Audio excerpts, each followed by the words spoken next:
भारत के रफाल लड़ाकू जेट किसी भी वक्त पाकिस्तान में घुसकर आतंकी हाफिज सईद जैसे आतंकियों का सफाया कर सकते हैं। पाकिस्तान को जब से पता चला है कि लश्कर ए तैयबा, जैश ए मोहम्मद जैसे आतंकी गुटों के अड्डे भारत भयानक हमला वहां करने जा रहा है और उसके बाद से पूरे पाकिस्तान में कोहराम मच गया। अगले 24 घंटे में किसी भी वक्त कुछ भी बड़ा हो सकता है।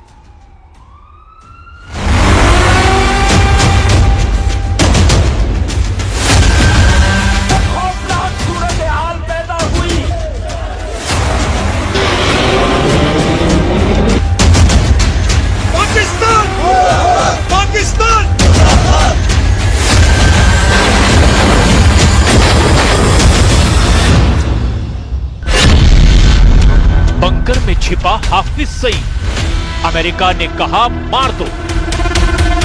22 अप्रैल को पहलगाम में हुआ पाकिस्तानी आतंकियों का हमला पाकिस्तान के लिए कोड़ में खाज की तरह साबित हो रहा है। भारत के इरादों को भांपते हुए अब अमेरिका के उपराष्ट्रपति जेडी वेंस ने खुलेआम एक इंटरव्यू में कहा कि भारत चुन चुन कर उन आतंकियों और उनके आकाओं को मारे जिन्होंने पहलगाम में 27 लोगों का नरसंहार किया। अमेरिका ने यहां तक कह दिया कि अगर भारत पाकिस्तान में घुसकर आतंकियों और उनके अड्डों का सफाया करता है तो पाकिस्तान को चाहिए कि वो भारत का साथ दे। ये हैरान करने वाले डेवलपमेंट पाकिस्तान की सरकार और पाकिस्तानी सेना के लिए नासूर साबित हो रहे हैं। अब खबर तो यहां तक आ रही है कि लश्कर ए तैयबा का चीफ हाफिज सईद अब पाकिस्तानी सेना और पाकिस्तान की खुफिया एजेंसी ISI ने सेना के इलाके में इसे छिपा दिया है ताकि वो किसी तरह की सर्जिकल स्ट्राइक में मारा ना जाए।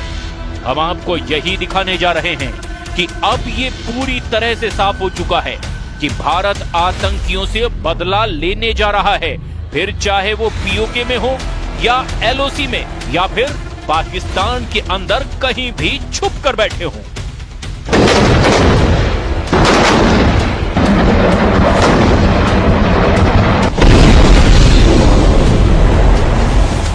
बेशक पहलगाम हमले की जिम्मेदारी TRF ने ली हो, लेकिन इस हमले का पूरा प्लान पाकिस्तान में लश्कर के हेडक्वार्टर में बनाया गया।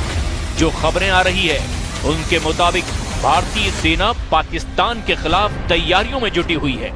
जब भी अटैक होगा इतना घातक होगा कि पाकिस्तान की सेना की नींव हिला देगा। इसी बीच ये खबर भी सामने आ रही है कि 26/11 हमले के मास्टरमाइंड लश्कर ए तैयबा चीफ हाफिज सईद की सुरक्षा और बढ़ा दी गई है। पाकिस्तान की आर्मी से उसे 3 लेवल की सुरक्षा मिल रही है। ऐसे में बड़ा सवाल यह है कि आखिर हाफिज पाकिस्तान के लिए इतना अहम कैसे हो गया जो उसे इतनी कड़ी सुरक्षा मुहैया कराई जा रही है। दरअसल पाकिस्तान की सेना को यह डर सता रहा है कि पहलगाम हमले के बदले के रूप में भारत का टारगेट हाफिज सईद हो सकता है। पाकिस्तान को अब भारतीय हमले का खौफ।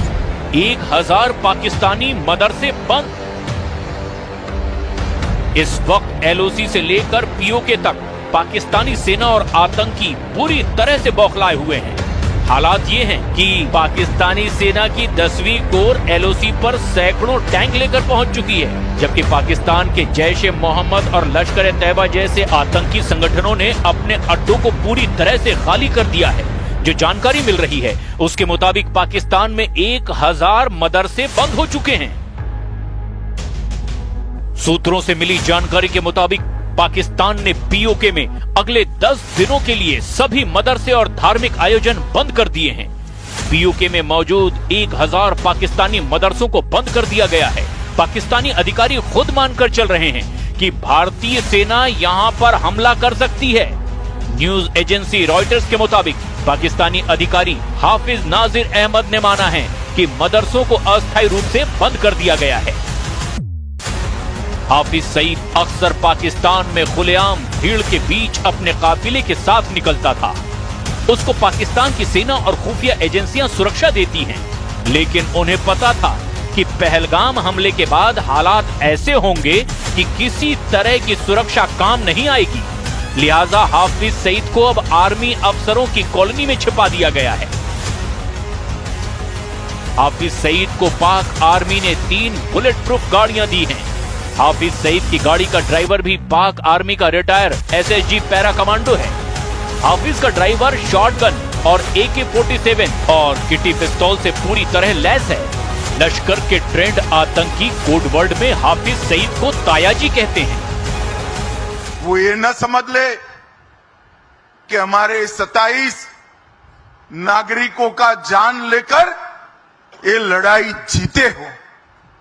मैं सभी आतंक फैलाने वालों को कहना चाहता हूं कि लड़ाई का अंत नहीं है, एक मकाम है। हर व्यक्ति को चुन चुन कर जवाब भी मिलेगा, जवाब भी लिया जाएगा। इधर दूसरी तरफ पाकिस्तानी सेना की पोस्ट ने नियंत्रण रेखा यानी कि लाइन ऑफ कंट्रोल के उस पार कुपवाड़ा, बारामूला, पुंछ, नौशेरा और जम्मू और कश्मीर केंद्र शासित प्रदेश के अखनूर क्षेत्रों के सामने बिना किसी उकसावे के छोटे हथियारों से लगातार 9 दिन से फायरिंग कर रहे हैं, जिसका जवाब भी भारतीय सेना दे रही है।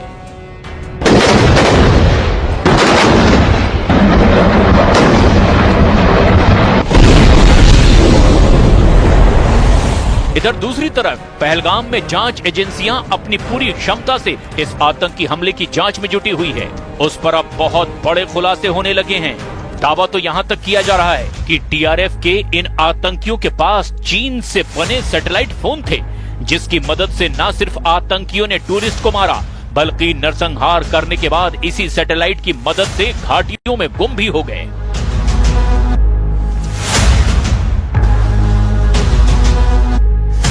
पहलगाम में हुए आतंकी हमले की जांच में कई खुलासे हुए हैं।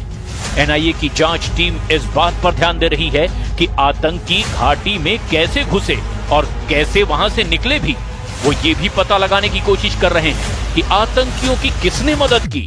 NIA सूत्रों के मुताबिक आतंकी पहलगाम में हमला करने के लिए ड्रोन से हमले की रणनीति बना रहे थे, लेकिन वहां पर बड़ी संख्या में स्थानीय लोगों की मौजूदगी थी और इसी वजह से ड्रोन से हमला करने की रणनीति को टाल दिया गया और फिर सैटेलाइट फोन का आतंकी लगातार इस्तेमाल करते रहे। इसके अलावा भी सुरक्षित बचे लोगों और चश्मदीदों की गवाही ली जा रही है। कई बयान दर्ज किए गए हैं। सूत्रों के मुताबिक NIA की टीम कुछ स्थानीय फोटोग्राफरों से भी पूछताछ कर रही है। उनके पास या उनके फोन में जो भी वीडियो या फोटोग्राफ हैं, उनको भी जुटाने का काम किया जा रहा है। पहलगाम आतंकी हमले की प्लानिंग पाकिस्तान में बैठे आतंकी संगठन लश्कर-ए-तैयबा के आकाओं ने की। कश्मीर के बैसरन घाटी में खून खराबे के लिए उन्हें पाकिस्तान में ट्रेनिंग दी गई। जांच से पता चला कि आतंकवादी कोकरनाग के